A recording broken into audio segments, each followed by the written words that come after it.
Hello, good morning dear student.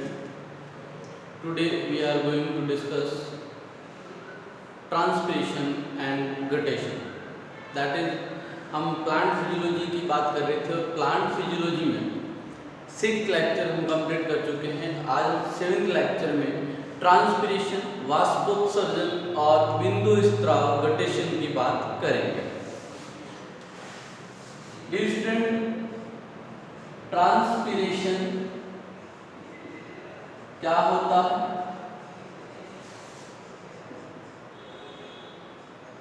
वाष्पोत्सर्जन क्या होता है? Loss of water in form of vapour from aerial part of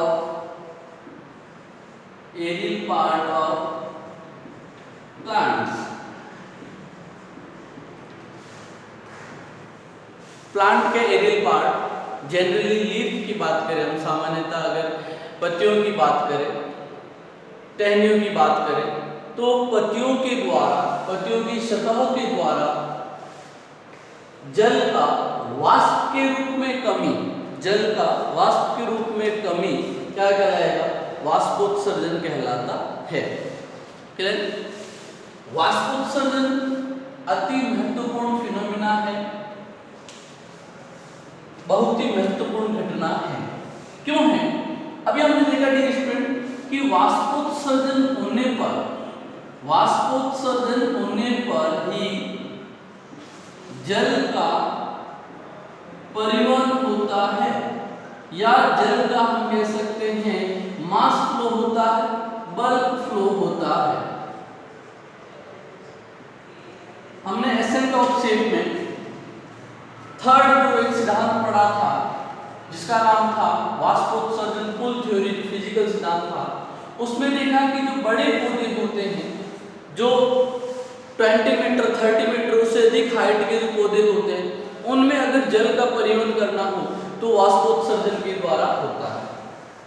यानी वाष्पोत्सर्जन होने पर ही पानी जो है जड़ों से पत्तियों तक पहुंचता है मेन। अब जब ये जल वाष्पोत्सर्जन के कारण पत्तियों तक पहुंचता है तो पत्तियों में प्रकाश संश्लेषण की, यानी कि फोटोसिंथेसिस का प्रोसेस होता है। इसका मतलब वाष्पोत्सर्जन और प्रकाश संश्लेषण आपस में अंतर संबंधित है। क्लियर? अब ये ट्रांसपिरेशन जो है पत्तियों की सतह से किसके द्वारा होता है? तो हम कह रहे हैं पत्तियों की सतह पर छोटे छोटे छिद्र होते हैं, स्मॉल पोर्स होते हैं। इन स्मॉल पोर्स को क्या कहते हैं डियर स्टूडेंट?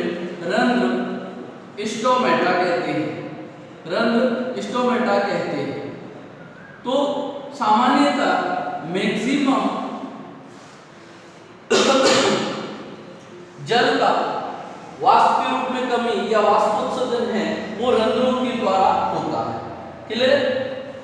तो इस प्रकार से हम कह सकते हैं कि वाष्पोत्सर्जन पत्तियों की सतह से किस प्रकार से या कितने प्रकार का वाष्पोत्सर्जन हो सकता है? तो हम कहेंगे वाष्पोत्सर्जन 3 प्रकार का होता है। नंबर एक रंध्रीय वाष्पोत्सर्जन। रंध्रीय वाष्पोत्सर्जन, ठीक है? रंध्रीय stomatal transpiration. Number second cuticular transpiration, उपत्वचीय वाष्पोत्सर्जन। और तीसरा लेंटिकुलर ट्रांसपिरेशन, ठीक है? यानी वातरंध्रीय वाष्पोत्सर्जन, ठीक है? आर्यवाष्प 3 प्रकार का वाष्पोत्सर्जन होता है। मेनली बात करें हम लोग 95% 90 से 95% की बात करें तो वाष्पोत्सर्जन किसके द्वारा होता है? रंध्रों के द्वारा वाष्पोत्सर्जन होगा, यानी कि पानी की जो कमी है वो रंध्रों के द्वारा होगा।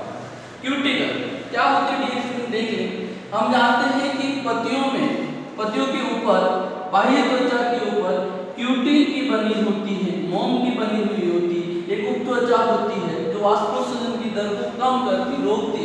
लेकिन इससे भी जैसे अपन कहते हैं कि हम रसतुली पादपों की बात करें, जेरोफाइट्स प्लांट्स की बात करें, तो जेरोफाइट्स प्लांट जो होते हैं उनमें क्यूटिकल मोटी होती, थिक होती है, ठीक है। तो क्यूटिकल के द्वारा वाष्पोत्सर्जन जो होता है वो केवल कितना होता है, हम कह सकते हैं 3 to 9% जो है वाष्पोत्सर्जन हो सकता है। क्लियर है? और अगर वातरंध्र क्या है, एक बार अगर थोड़ा सा इसके बारे में बात करें तो डियर स्टूडेंट, जो वुडी प्लांट होते हैं, जो काष्ठीय पादप होते हैं, अब देखिएगा काष्ठीय पादपों में क्या होता है, द्वितीयक वृद्धि के दौरान जो बाह्य त्वचा होती है वो बाह्य त्वचा ऊपर की ओर उठ जाती है, इस प्रकार से बाह्य त्वचा ऊपर की ओर उठ जाती है। इसके कारण बाह्य त्वचा के ऊपर छोटे छोटे क्या बनते हैं, छिद्र बनते हैं, इन्हें क्या कहते हैं, वातरंध्र कहते हैं, ठीक है। तो वातरंध्र के द्वारा भी जो है 0.1 से 3% 2% वाष्पोत्सर्जन हो सकता है। क्लियर है? आज बात तो वाष्पोत्सर्जन 3 प्रकार का हो सकता है। क्लियर है? अब वाष्पोत्सर्जन में हमने बात की है रंध्र की, कि सामान्यतः रंध्रों के द्वारा वाष्पोत्सर्जन होता है। तो अब रंध्र क्या है, इसकी संरचना के बारे में हम बात करें तो स्टोमेटा के बारे में बात करें, सामान्यतः सभी प्लांट की ऊपरी निचली सतह या दोनों सतह पर रंध्र उपस्थित होते हैं। क्लियर? रंध्र सामान्यतः हमने अभी देखा जैसे कि वाष्पोत्सर्जन में सहायक होता प्लस रंध्र जो है O2 व CO2 के आदान प्रदान में भी सहायक होता है। सामान्यतः रंध्र इस प्रकार के कार्य करते हैं। क्लियर? रंध्र पत्ती की बाह्य त्वचा, सामान्यतः बाह्य त्वचा में स्थित होते हैं। क्लियर? अब अगर रंध्र के हम डायग्राम की बात करें तो रंध्र छिद्र दो किडनी के आकार की, दो बीन के आकार की कोशिकाओं से आवृत रहते हैं। इन कोशिकाओं को द्वार कोशिकाएं कहते हैं। इन कोशिकाओं को द्वार कोशिकाएं कहते हैं। डियर स्टूडेंट, इन कोशिकाओं की आंतरिक भित्ति मोटी होती है और बाह्य भित्ति पतली होती है। इसी कारण आगे बात करेंगे ये द्वार कोशिकाएं इनके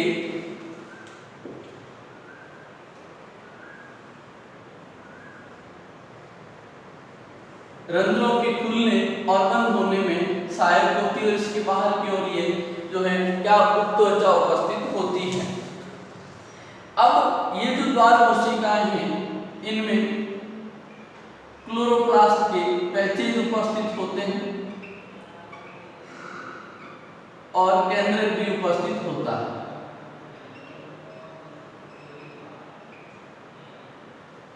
ये बात करें ओपन टाइप ऑफ स्टोमेटा है रंध्र। तो देखिएगा स्टूडेंट, ये क्या है, रंध्र छिद्र, रंध्र छिद्र। इसके बाहर की ओर ये द्वार कोशिकाएं, रक्षक कोशिकाएं।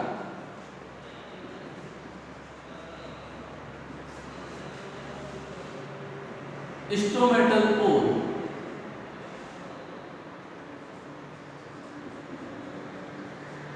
गार्ड सेल,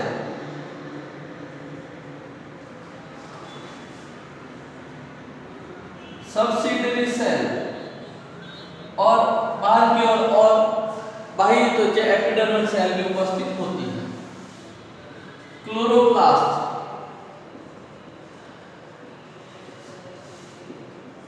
हरित लवक,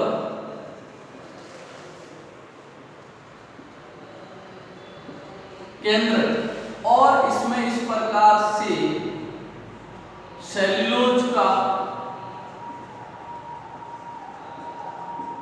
अर्य निक्षेपण होता है।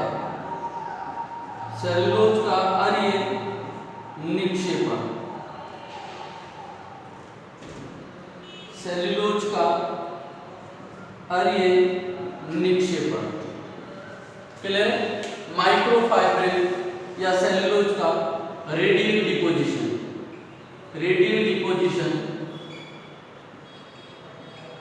Of cellulose. क्लियर? जो माइक्रोफाइबर के फॉर्म में प्रेजेंट है। तो ये रंध्र की संरचना है, ये रंध्र छिद्र की स्ट्रक्चर है। अब देखिएगा डियर स्टूडेंट, ये जो रंध्र छिद्र है, स्टोमेटल पोर है, स्टोमेटल पोर बाहर से दो डंबलाकार या किडनी के आकार की, कह सकते हैं किडनी के आकार की या फिर डंबल के आकार की दो कोशिकाओं से आवृत रहते हैं। किडनी के आकार की ये कोशिकाएं डाइकोट द्विबीजपत्रियों में होती है, डंबल के आकार की एक बीजपत्रियों में होती है। क्लियर? मोनोकोट में होती है और ये द्विबीजपत्री डाइकोट में होती है। क्लियर? इसका मतलब रंध्र छिद्र के बाहर की ओर ये द्वार कोशिकाएं डाइकोट होगा तो किडनी के आकार की या बीन के आकार की, मोनोकोट होगा तो डंबल के आकार की होगी। क्लियर? अब देखिएगा ये जो द्वार कोशिका है, इन द्वार कोशिकाओं की आंतरिक भित्ति मोटी होती, बाह्य भित्ति पतली होती। क्लियर? और इसमें क्लोरोप्लास्ट है जिसके द्वारा फोटोसिंथेसिस होता है, केंद्रक है। अब ये सुनिएगा डियर स्टूडेंट, ये जो द्वार कोशिका और गार्ड सेल है, ये रंध्रों के खुलने और बंद होने में, यानी कि ओपन और क्लोज होने में, खुलने और बंद होने में सहायक होती है। कैसे होती है डियर स्टूडेंट? ध्यान से सुनिएगा। जब द्वार कोशिकाओं में जल प्रवेश करता है, वाटर एंटर करता है, उस समय द्वार कोशिकाओं की जो बाहर की ओर भित्ति है, पतली भित्ति है, इसके ऊपर दबाव पड़ता है। दबाव पड़ता तो अंदर की भित्ति जो है उसमें क्या होता है, खिंचाव उत्पन्न होता है और खिंचाव होने के कारण अंदर की ओर धस जाती है। ठीक है? और रंध्र क्या हो जाते हैं, रंध्र छिद्र ओपन हो जाते हैं। क्लियर? तो द्वार कोशिकाएं जो है वो रंध्रों के खुलने और बंद होने में सहायक होती है। प्लस इनके खुलने और बंद होने में ये जो रेडियल डिपोजिशन है सेल्यूलोज का, या ये कह दो कि जो माइक्रोफाइब्रिल है जिनकी अरीय निक्षेपण होता है, ये भी रंध्रों के खुलने और बंद होने में सहायक होते हैं। क्लियर? आगे बात। इसके बाहर की ओर कुछ विशेष प्रकार की कोशिकाएं जिनको सब्सिडरी कोशिकाएं कहते हैं, और इनके बाहर बाह्य त्वचा कोशिकाएं होती है जो और क्या करती है, इनकी बाहर से प्रोटेक्ट करने में सहायक होती है। क्लियर? अब देखिएगा ये जो रंध्र है, इन रंध्रों की उपस्थिति के आधार पर हम तीन प्रकार की पत्तियों का यहाँ पर बात कर सकते हैं। ठीक है? अब कैसे क्या मतलब है देखिएगा, हम कह सकते हैं कि जो रंध्र की उपस्थिति कहां पर है, इसके आधार पर नंबर 1 अधोरंध्री, अधोरंध्री, नंबर 2 अधिरंध्री, ठीक है, और नंबर 3 उभयरंध्री।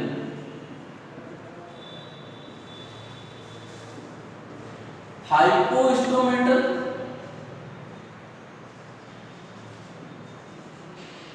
एपिस्टोमेटल एंड एम्फीस्टोमेटल। क्लियर? तीन प्रकार के लीफ। देखिएगा डियर, जो अधोरंध्री लीफ होती है, हाइपोस्टोमेटल होती है, यानी कि इस प्रकार की पत्तियों में, इस प्रकार की लीफ में रंध्र जो है वो निचली, रंध्र कहाँ होते हैं, निचली बाह्य त्वचा पर, बाह्य त्वचा पर रंध्र उपस्थित होते हैं। ठीक है?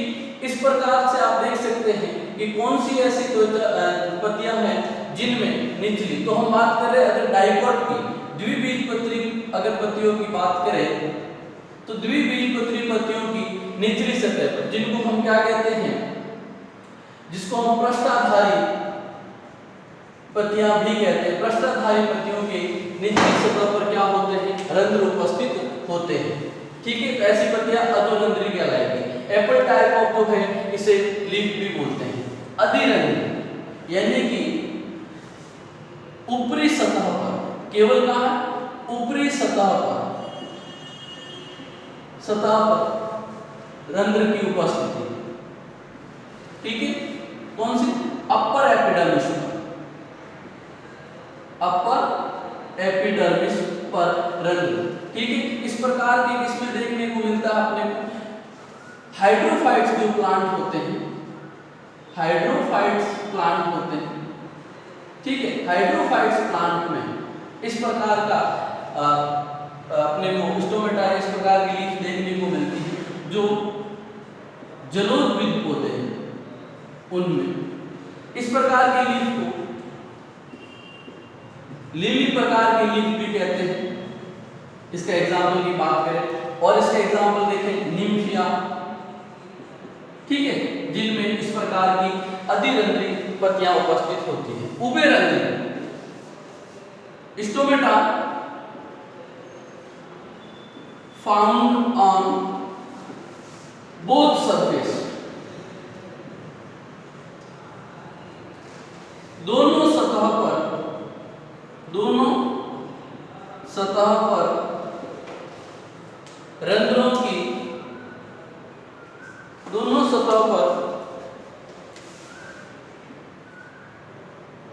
रंध्रों की उपस्थिति। इस प्रकार की लीफ सामान्यतः एक बीजपत्री पादपों में, मोनोकॉट प्लांट में देखने को मिलती है। इस प्रकार की पत्तियों को, इस प्रकार की जो पत्तियां हैं मोनोकॉट प्लांट में देखने को मिलती है। क्लियर है? इसको हम ओड टाइप ऑफ लीफ भी कह सकते हैं। ठीक है, बार्ले टाइप ऑफ लीफ भी कह सकते हैं। क्लियर? आगे बात सुनो। तो ये तीन प्रकार की लीफ है, अधोरंध्री, अधिरंध्री, उभयरंध्री। हाइपोस्टोमेटल केवल एक सतह, निचली सतह पर रंध्र की उपस्थिति, एपी केवल ऊपरी सतह पर, एमपी दोनों सतह पर होती है। ठीक है, एक बीजपत्री पत्तियां होती हैं, उनमें इस प्रकार की जो है रंध्र, इस प्रकार की पत्तियां देखने को मिलती है। क्लियर है? चलो, अब डियर स्टूडेंट हम मेन टॉपिक, बहुत इंपॉर्टेंट टॉपिक की बात करने जा रहे हैं।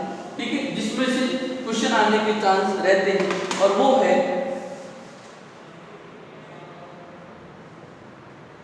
एक्टिविटी या मैकेनिज्म ऑफ ओपनिंग और क्लोजिंग ऑफ स्टोमेटा। रंध्रों के खुलने या बंद होने की प्रक्रिया, किस प्रकार से रंध्र खुलते हैं, किस प्रकार से रंध्र बंद होते हैं। तो डियर स्टूडेंट, इसके लिए तीन प्रकार की मैकेनिज्म, तीन प्रकार के सिद्धांत दिए गए, 3 टाइप ऑफ मैकेनिज्म। नंबर 1 अपन बात करें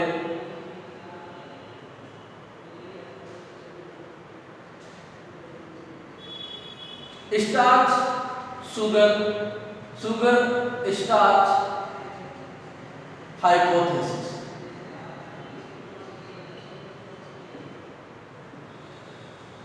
स्टार्च शर्करा स्टार्च परिकल्पना। Clear? Number 2 steward hypothesis, steward की परिकल्पना। तीसरा active K+ ion transport hypothesis. Clear student?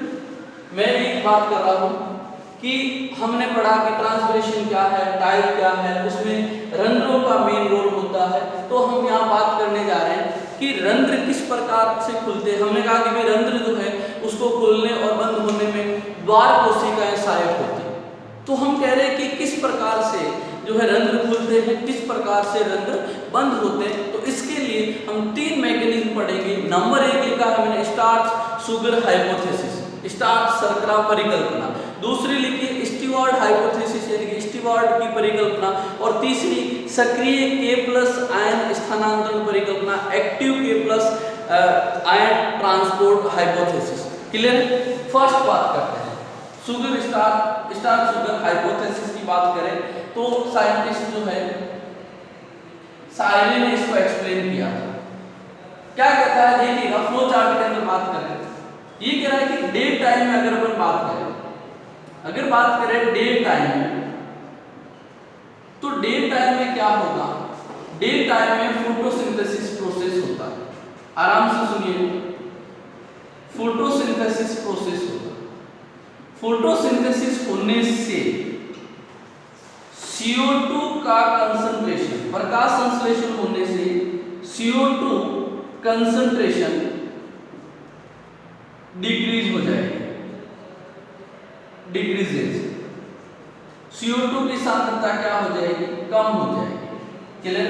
ये कह रहा है CO2 की सांद्रता कम होने पर pH बढ़ जाएगा, द्वार कोशिकाओं का pH क्या हो जाएगा, बढ़ जाएगा।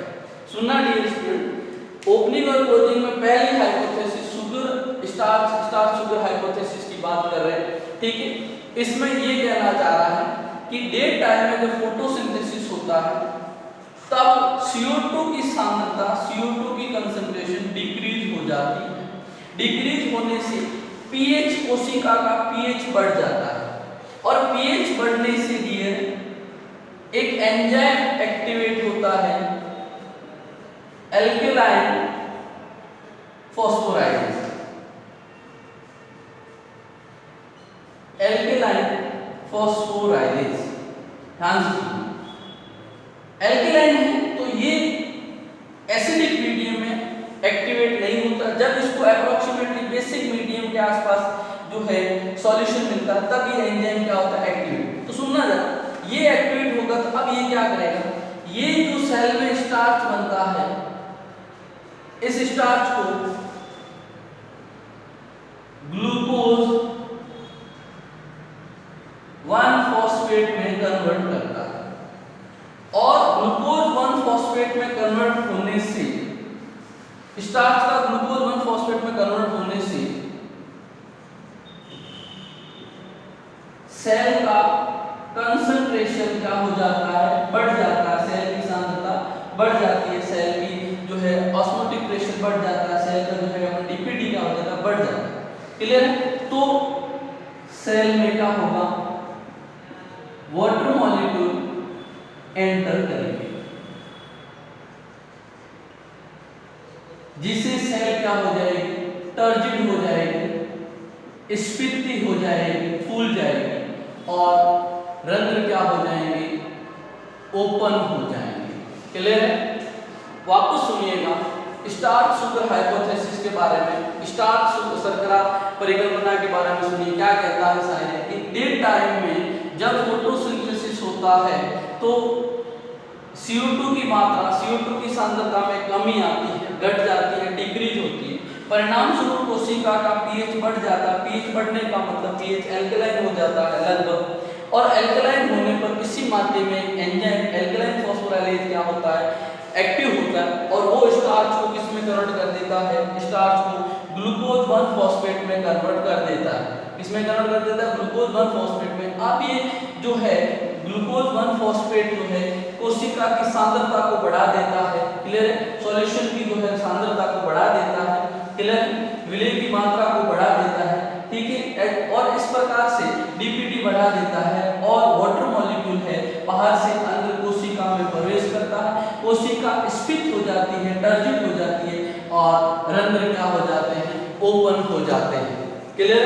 आगे बात, नाइट टाइम में वापस क्या हो जाता है, विपरीत प्रोसेस देखने को मिलता है कि CO2 की सांद्रता बढ़ती है तो CO2 की सांद्रता बढ़ने से pH घट जाती है, pH घटने से क्या होगा, ये एंजाइम वापस इनएक्टिव हो जाएगा, इनएक्टिव होने से जो है स्टार्च का निर्माण हो जाएगा और सांद्रता क्या हो जाएगी, कम हो जाएगी और अंदर क्या हो जाएंगे, बंद हो जाएंगे। क्लियर है? तो ये परिकल्पना किसकी है, ये सायरे की जो है स्टार्च शुगर हाइपोथेसिस परिकल्पना है। क्लियर? अब देखिएगा दूसरी परिकल्पना की अगर बात करें, स्टीवर्ट हाइपोथेसिस परिकल्पना की बात करें डियर। स्टीवर्ट हाइपोथेसिस परिकल्पना क्या है, एक बार जरा ध्यान से सुनिएगा, ज्यादा कोई टिपिकल नहीं है, बिल्कुल सिंपल सी परिकल्पना है। ये सारी बात सेम कहता है, सुनना सेम मतलब यही सेम कहता, बस ये क्या कहता है कि ये जो ग्लूकोज, सुनना आराम से, ये जो ग्लूकोज 1 फॉस्फेट बना है, ये ग्लूकोज 1 फॉस्फेट आगे कन्वर्ट होता है ग्लूकोज 6 फॉस्फेट में, और ग्लूकोज 6 फॉस्फेट कन्वर्ट होता है ग्लूकोज में, जिससे कोशिका की सांद्रता कंपैरेटिवली बढ़ जाती है और वही सेम जल के अणु प्रवेश करते हैं, टर्जिट हो जाती है और अंदर क्या हो जाते हैं, ओपन हो जाते हैं। एक बार स्टीवर्ट की हाइपोथेसिस को वापस सुन लीजिएगा, सारी बात सेम है, फोटोसिंथेसिस होता, कंसंट्रेशन डिक्रीज होती, पीएच बढ़ता, ये अल्कलाइन होता और इसका निर्माण ये कह रहा है कि ग्लूकोज 1 फॉस्फेट का आगे और कन्वर्जन होता है और परिवर्तित होता है, ग्लूकोज 6 फॉस्फेट बनता है और क्या करता लास्ट में ग्लूकोज बनता, जो इसकी तुलना में सांद्रता को और अधिक क्या करता है, बढ़ा देता है और जल के अणु इजीली प्रवेश करते हैं और रंध्र क्या हो जाते हैं, ओपन हो जाते हैं, रंध्र क्या हो जाते हैं, खुल जाते हैं। Clear student? समझ? दो जो है परिकल्पना पढ़ लें। तीसरी वेरी मोस्ट इंपोर्टेंट जो है अपन बात करें परिकल्पना है, जो क्या है, active K plus transport hypothesis, सक्रिय K प्लस आयन स्थानांतरण परिकल्पना की अगर अपन बात करें तो बड़ी महत्वपूर्ण परिकल्पना है एक्टिव K प्लस आयन। तो देखिएगा क्या कह रहा है ये एक्टिव में, ठीक है, कि ये कह रहा है कि डे टाइम में अगर अपन बात करें, ये द्वार कोशिकाओं की इस प्रकार से हम बात कर लेते हैं, डायग्राम को देखिए जरा ध्यान से। यहां पर स्टार्च का हाइड्रोलाइसिस होता है, स्टार्च का हाइड्रोलाइसिस होता है, ध्यान से सुनना क्या कह रहा हूं, डे टाइम में स्टार्च का हाइड्रोलाइसिस होता है और हाइड्रोलाइसिस होने से किसका निर्माण होता है, मैलिक एसिड का निर्माण होता है, मैलिक अम्ल का निर्माण होता है। सुना, ये मैलिक अम्ल आगे दो पार्ट में डिसोसिएट हो जाता है डियर स्टूडेंट। नंबर 1 मैलेट और H+, H निकाले तो क्या बन जाता, मैलेट बन जाता। अब क्या होता है डियर स्टूडेंट, सुनना, ये कह रहा है कि इस द्वार कोशिकाओं के द्वारा H+ यहां से बाहर जाता है, H+ बाहर की कोशिकाओं में जाता है, परिणाम स्वरूप K+ अंदर की ओर आता है, K+ क्या होता है, अंदर की ओर आता है, ठीक है। और इस आयोनिक बैलेंस के लिए यहाँ पर क्लोरीन के मॉलिक्यूल भी अंदर की ओर आते हैं, ठीक है। अब ये जो K+ है, ये K+ इस मैलेट के साथ जुड़ जाएगा और क्या बनाएगा, पोटेशियम मैलेट, पोटेशियम मैलेट एक मॉलिक्यूल बन जाएगा। ये पोटेशियम मैलेट जो है यहाँ पर स्टोर हो जाएगा और कोशिका की सांद्रता क्या हो जाएगी, यहाँ पर हम कह रहे हैं इसकी सांद्रता क्या हो जाएगी, बढ़ जाएगी। सांद्रता बढ़ने से जल के अणु बाहर से अंदर की ओर प्रवेश करेंगे, अंदर की ओर एंटर्ड होंगे और कोशिका क्या हो जाएगी, स्फीति हो जाएगी और स्फीति होने से रंध्र क्या हो जाएंगे, खुल जाएंगे, ठीक है। एक बार वापस सुन लीजिए, एक्टिव K+ क्या कह रहा है, डे टाइम में स्टार्च का हाइड्रोलाइसिस होने से, स्टार्च का जल अपघटन होने से मैलिक अम्ल बनता है। ये मैलिक अम्ल मैलेट और H+ में टूट जाता है, डिसोसिएट हो जाता है। H+ ट्रांसपोर्टर के द्वारा बाहर की ओर मूव करता है, कोशिका से बाहर की ओर, परिणाम स्वरूप अंदर की ओर K+ का स्थानांतरण होता है। इस K+ यानी इस आयोनिक बैलेंस के लिए क्लोरीन भी एंटर करता है। ये जो K+ है, ये इस मैलेट के साथ जुड़ता है और पोटेशियम मैलेट बनाता है। ये पोटेशियम पैलेट बनने के कारण इस कोशिका की जो है सांद्रता बढ़ जाती है, जल के अणु अंदर प्रवेश करते हैं, कोशिका क्या हो जाती है, स्फीति, और परिणाम स्वरूप रंध्र क्या हो जाते हैं, खुल जाते हैं, रंध्र क्या हो जाते हैं, ओपन हो जाते हैं। क्लियर? ये जो है ये नाइट टाइम में क्या कह रहा है, ये कह रहा है नाइट टाइम में कि नाइट टाइम में जब फोटोसिंथेसिस नहीं हो रहा होता, क्लियर है, तो यहाँ पर डीएसपी ये कह रहा है कि एब्सिसिक अम्ल, बहुत इंपॉर्टेंट पॉइंट है, बहुत इंपॉर्टेंट पॉइंट है, एब्सिसिक अम्ल सीक्रेट होता है, स्रावित होता है। एब्सिसिक अम्ल के कारण जो एब्सिसिक अम्ल है, ठीक है, वो CO2 की सांद्रता बढ़ाता है, CO2 की सांद्रता बढ़ जाती है, ठीक है, आर्यवास में pH कम होती है, क्लियर, और जल के मॉलिक्यूल सांद्रता कम होती है, जल के मॉलिक्यूल बाहर निकलते हैं और रंध्र क्या हो जाते हैं, बंद हो जाते हैं। तो मोस्टली जो है ABA का आप ध्यान रखें, क्लियर है। तो ये हो गया mechanism of opening and closing of stomata, clear है, ठीक है। तो बाकी की बात जो है, यानी कि अब इसमें प्लांट फिजियोलॉजी में प्लांट वाटर रिलेशन कंप्लीट हो गया, एसेंट ऑफ शेप और वाटर एब्जॉर्प्शन कंप्लीट हो गया, ट्रांसपिरेशन कंप्लीट हो गया, ठीक है। अब उसके बाद जो है हम लोग बात करेंगे photosynthesis, respiration, mineral transport, clear है। आर्यवास, थैंक यू सो मच।